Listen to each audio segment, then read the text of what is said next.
octave major scale hand position we started exploring in thumb position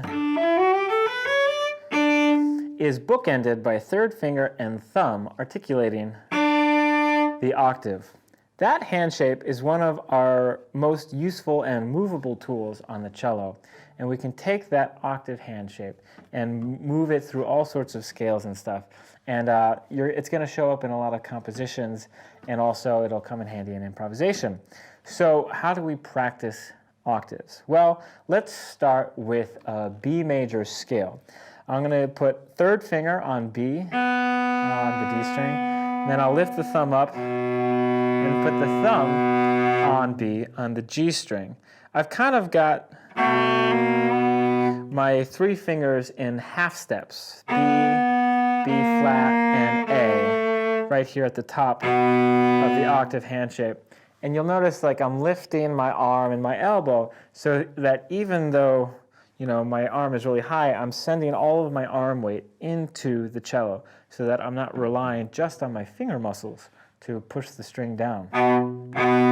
So once you get these two notes in tune, you can simply play a scale one octave up and down. It'll sound like this.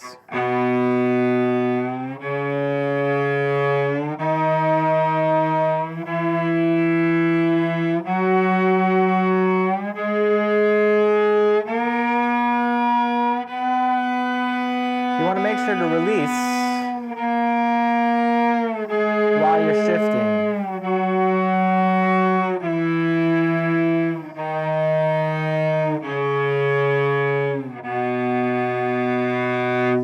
This exercise is particularly prone to chronic holding of tension, particularly in your thumb muscle here. And so you want to make sure that you're not just squeezing and holding, but that particularly when you're shifting, you're using that as an opportunity to release.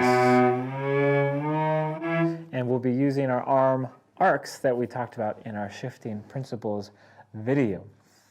In addition to exploring major scales, we can also practice chromatic octaves. So if I started with my third finger on A, bring the thumb up for A on the G string, a chromatic octave practice might sound like this.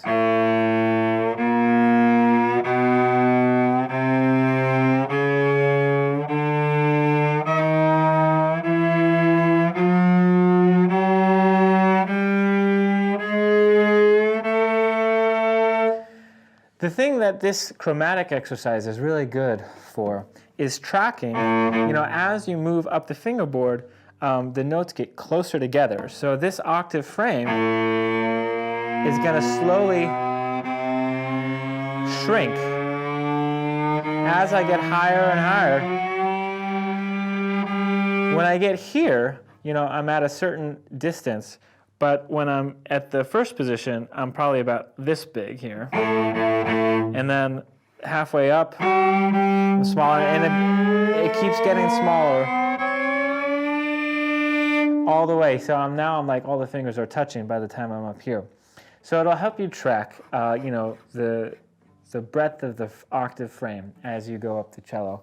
You can try this, on each string, but the octave frame, exercise is going to be really good for developing finger strength and also solidifying our thumb position octave hand shape. That's going to be so important as we're playing in the upper positions of the cello.